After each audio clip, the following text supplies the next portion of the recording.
দুনিয়ার জীবনটা কিছুই না আখিরাতের তুলনায়। একজন ব্যক্তি একটা স্টেশনে আসলো, স্টেশনে এসে দেখছে ট্রেন আসতে আধ ঘন্টা বাকি। তো সে ভাবলো যে একটু ওয়েটিং রুমে গিয়ে ওয়েট করি। ওয়েটিং রুমে গিয়ে দেখছি যে চারিদিকে নোংরা, চেয়ারগুলা ভাঙা, একটা ফ্যান চলছে না, লাইটগুলো খারাপ। সে ভাবলো মানুষের একটু উপকার করি। সে সঙ্গে সঙ্গে একটা ইলেকট্রিকের দোকানে গিয়ে একটা ফ্যান কিনে আনলো, কিছু ওয়্যার তার কিনে আনলো, একটা বাল্ব কিনে আনলো, একটা ঝাড়ু কিনে আনলো, ঘরটাকে সুন্দর করে পরিষ্কার করলো। দেখছি যে না, একটু ভালো লাগছে না, একটু যদি রং করে দিতাম খুব ভালো হতো। সে সুন্দর করে ঘরটাকে রং করলো, একটা টেবিল বসিয়ে দিল, দুটো চেয়ার বসালো, দুটো ফুলদানি হলে বোধহয় খুব ভালো মানায়, দুটো ফুলদানি দিয়ে দিল। সে ক্লান্ত শ্রান্ত হয়ে আধ ঘন্টা ধরে পরিশ্রম করছে। ঘরটা এখন ঝকঝকা তকতকা, কি সুন্দর লাগছে। এবার ভাবছে আলহামদুলিল্লাহ একটু বসি আমি। যেই বসতে গিয়েছে ট্রেনে হুইসেল দিয়েছে, ট্রেন ঢুকছে। সঙ্গে সঙ্গে সেখানে তার তৈরিকৃত জিনিসগুলোকে ফেলে চলে গেল, ট্রেনে উঠে চলে গেল। আমাদের দুনিয়ার জীবনটাও তাই, একেবারে সেম। আমি যে উদাহরণ দিলাম, সকাল থেকে সন্ধ্যা পর্যন্ত যার জন্য আমরা খাচ্ছি খাচ্ছি খাচ্ছি, মালাকুল মউত চলে এসেছে, সব কাজ শেষ, সব কাজ শেষ। মৃত্যু এমন একটা বাস্তবতা যে আপনার পৃথিবীর সমস্ত কাজকে স্টপ করে দেয়, সমস্ত কাজকে স্টপ করে দেয়। আপনার বাড়িতে আজকে একটা বিয়ে আছে, আজকে যদি আপনার বড় আব্বা মারা যায়, বিয়ে ক্যান্সেল, অন্যদিন হবে। মৃত্যু এতটা বাস্তবতা।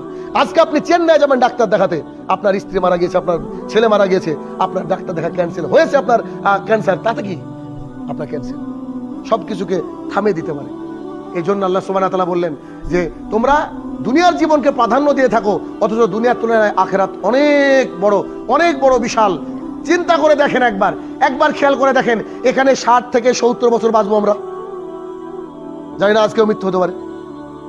মোটামুটি গড় আয়ু আমাদের 60 থেকে 70, কিন্তু 60 থেকে 70-এর জন্য আমরা একেবারে ফজর থেকে শুরু করে ঈশা পর্যন্ত আমরা দিন রাত পরিশ্রম করি, কিন্তু আখিরাতের জন্য কি করি?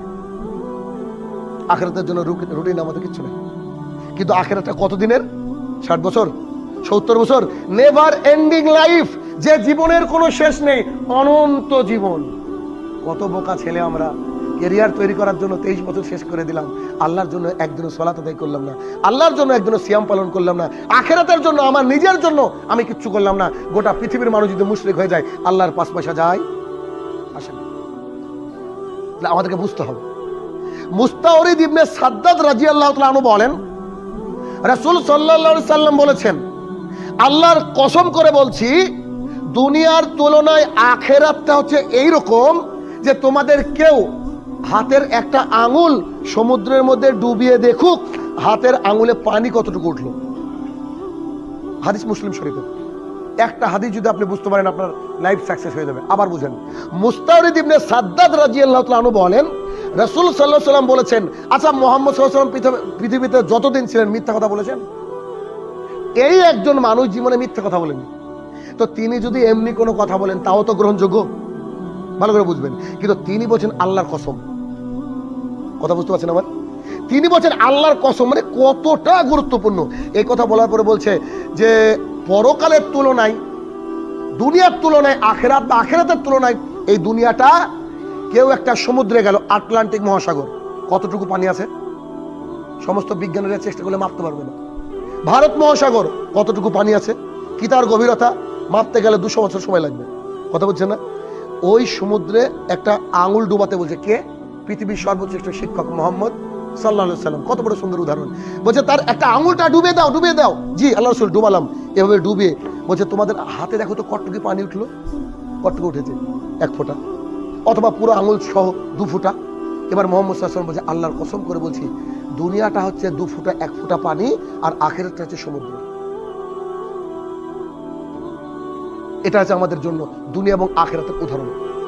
অথচ আমরা দিনরাত দুনিয়া দুনিয়া দুনিয়া করেছি। সাহাবায়ে কেরামরা দিনরাত আখিরাত আখিরাত করেছে। তো তারাই তো ওই জন্য তো রাদিয়াল্লাহু তাআলা আনহু, তাদের প্রতি আল্লাহ রাজি হয়ে গিয়েছে। তাদের পেটে খাবার ছিল না, তাদের ইবাদতে ঘাটতি ছিল না। আমাদের পেটে খাবারের অভাব নেই, আমাদের ইবাদতে ঘাটতি। কি ঘুম আমাদের প্রিয়, রাত্রিবেলায় ঘুমালে আর উঠতে পারি, কি আমাদের ঘুম, চিন্তা করে না কি পরিস্থিতি।